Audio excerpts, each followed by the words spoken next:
सदर मुमलिकत आरिफ अलवी ने कौमी असम्बली का इजलास आज सुबह 10 बजे तलब कर लिया। सदर ने असम्बली पर बुध की रात 11:15 बजे दस्तखत किए। स्पीकर कौमी असम्बली परवेज़ अशरफ 9 मुंतखब अरकान से हल्फ लेंगे। नया स्पीकर और डिप्टी स्पीकर के लिए कागजात नामजदगी भी जमा कराए जा सकेंगे। स्पीकर कौमी असम्बली का इंतखाब जुम्मा को होगा। सदर मुमलिकत की मंजूरी से पहले ही कौमी असम्बली सेक्रेटेरिएट ने इजलास बुलाने का नोटिफिकेशन जारी कर दिया था।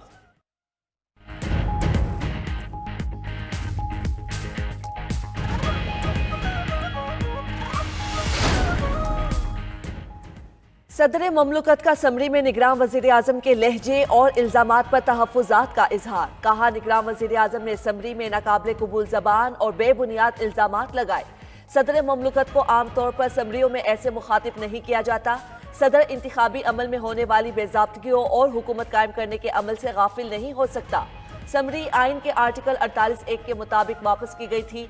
मेरा मकसद आइन के आर्टिकल 51 के तहत कौमी असम्बली की तकमील था। मेरे अमल को जानिबदार अमल के तौर पर लिया गया। वज़ीर आज़म ने दोबारा गौर करने के लिए समरी आइन के आर्टिकल 48(1) के मुताबिक वापस नहीं की। 21वें दिन तक मखसूस नशिस्तों के मामले की हल की उम्मीद के साथ इजलास तलब किया जाता है। मुस्लिम लीग नून के नामजद वज़ीर आज़म शहबाज शरीफ की जानिब से इत्तेहादियों के एजाज़ में इशाइया। शहबाज शरीफ को वज़ीर आज़म और अयाज सादिक को स्पीकर कौमी असम्बली का उम्मीदवार नामजद कर दिया। पीपल्स पार्टी के गुलाम मुस्तफ़ा शाह डिप्टी स्पीकर के लिए उम्मीदवार होंगे। आसिफ अली जरदारी सदर के उम्मीदवार होंगे। इशाइये में क़यादत का इत्तफाक। आसिफ अली जरदारी, बिलावल भुट्टो, अब्दुल हलीम खान, खालिद मकबूल सिद्दीकी की शिरकत। चेयरमैन सेनेट सादिक संजरानी, यूसुफ रज़ा गिलानी, खुर्शीद शाह और राना सनाउल्लाह समेत दीगर भी शरीक हुए।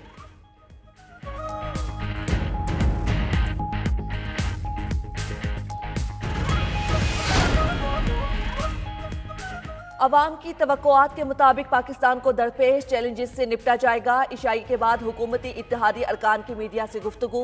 एहसन इकबाल बोले, मईशत को इसके पांव पर खड़ा किया जाएगा। नवीद कमर ने कहा, मुल्क कौम के लिए सब मिलकर चलेंगे। अब्दुल अलीम खान ने कहा, नई क़यादत आ रही है, उम्मीद है अवाम को रिलीफ दिया जाएगा। मुस्तफ़ा कमाल कहते हैं, एतराज़ बराए एतराज़ का सिलसिला खत्म होना चाहिए। सालिक हुसैन बोले, सब जमातें मईशत की बेहतरी पर फोकस चाहती हैं। खालिद मक्सी का कहना है, अवाम की मुश्किलात का हल हमारा टॉप एजेंडा होगा।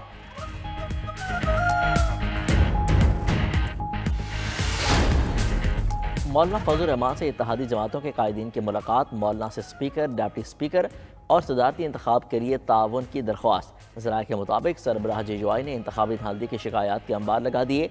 मौलाना फजल रहमान ने कहा, हमने हमेशा मुल्क में जमहूरियत और पार्लिमान के लिए मुस्बत किरदार अदा किया। जमहूरियत के कारकुनान की कुर्बानियाँ किसी से ढकी छुपी नहीं। जेयूआई के 9 मुंतखब अरकान कौमी असम्बली आज हल्फ उठाएंगे। रहनुमा नून लीग अयाज सादिक ने कहा, हमारे साथ मौलाना फजल रहमान को कोई गिला नहीं है।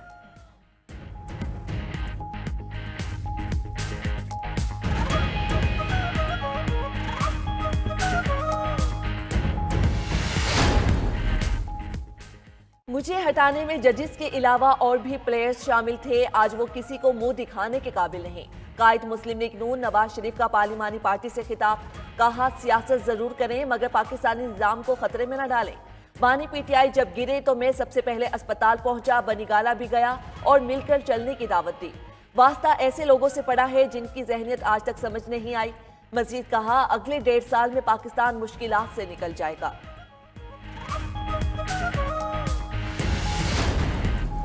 नवाज शरीफ ने तमाम मनफी ताकतों और जबर का मुकाबला बड़े हौसले के साथ किया।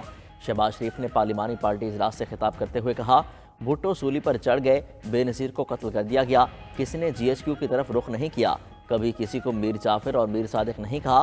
मंसूबों की तख्तियाँ लगाने वाले का तख्ता उलट दिया गया। 16 माह में मुल्क को दिवालिया होने से बचाया।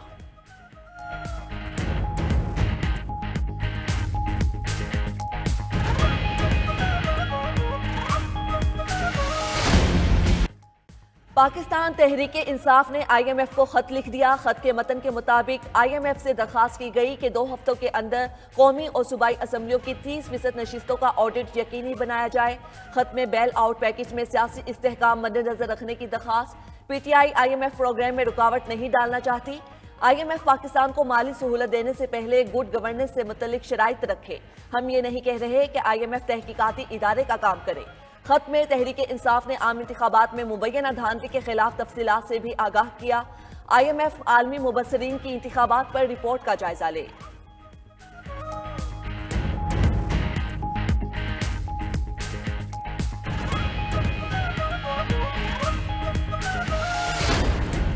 PTI को खत लिखने पर सियासी कीमत अदा करनी पड़ेगी। निगरान वज़ीर-ए-आज़म अनवारुल हक काकड़ का रद्द-ए-अमल। कहा, PTI की जानिब से IMF को खत गैर जिम्मेदाराना है। इस वक्त IMF से मुस्बत बातचीत जारी है। इंतखाबी मामलात का फोरम IMF नहीं। PTI के IMF को खत लिखने से कोई फ़र्क नहीं पड़ेगा।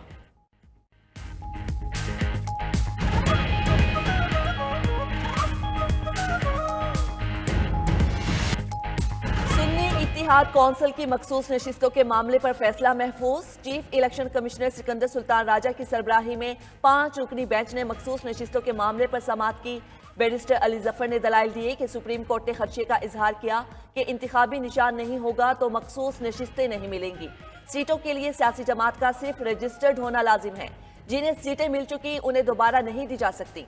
चीफ इलेक्शन कमिश्नर ने सुन्नी इत्तिहाद कौंसिल का लिखा गया खत बैरिस्टर अली जफर को दिखाया।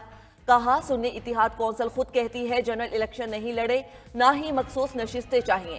बैरिस्टर अली जफर ने खत से लाइल्मी का इजहार किया। हम तो PTI के साथ हुकूमत में बैठे हुए थे।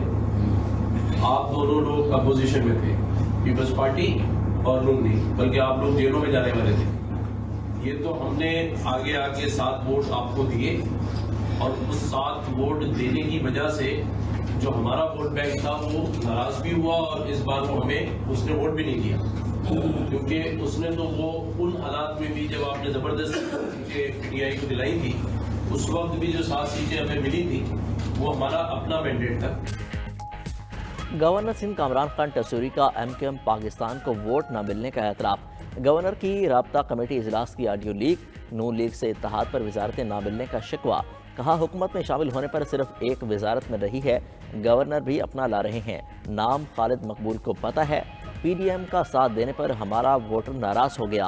अब हुकूमत में शामिल हो गए तो फिर हमारा हशर मजीद बुरा हो जाएगा। गवर्नर सिंध की ऑडियो पर उनके तर्जमान का रद्द-ए-अमल भी आ गया। क्या मीडिया में गर्दिश करने वाली ऑडियो में गवर्नर सिंध की आवाज़ है? ऑडियो में कुछ चीज़ों को एडिट करके सियाको सबाक से हट कर बयान किया गया।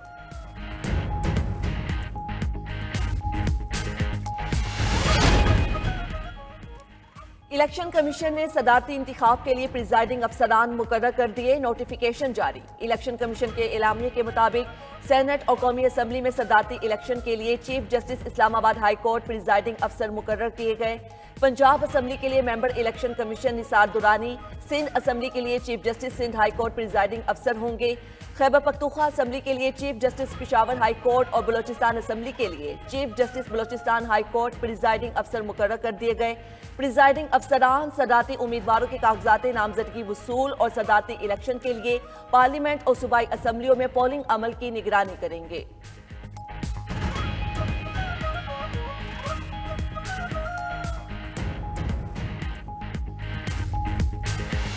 खिदमत करके मुखालिफिन को गलत साबित करूंगी। मेरा काम आवाम के लिए आसानियां पैदा करना है।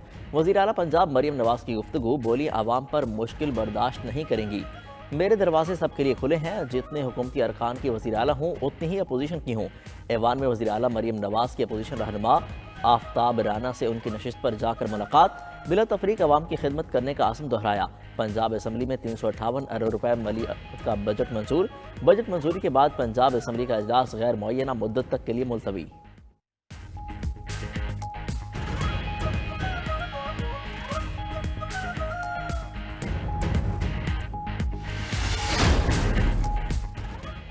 Army chief general Asim Munir से ASP शहरबानो नकवी की मुलाकात। आर्मी चीफ ने शहरबानो नकवी की बेलोस लगन और पेशा वराना महारत की तारीफ की। Army chief general Asim Munir ने कहा, पाकिस्तानी खवातीन जिंदगी के तमाम शोबों में अहम किरदार अदा कर रही हैं। खवातीन माशरे का अनमोल हिस्सा और उनका एहतराम मजहब और हमारी माशरती इक़दार में भी शामिल है। तहफ़्फ़ुज़ात और शिकायत के हल के लिए कानूनी रास्ते मुयस्सर होते हुए कानून को हाथ में न लिया जाए। बदनीयती की बुनियाद पर मनमानी कार्रवाइयाँ माशरे के नुक्ता नज़र को कमज़ोर करती हैं।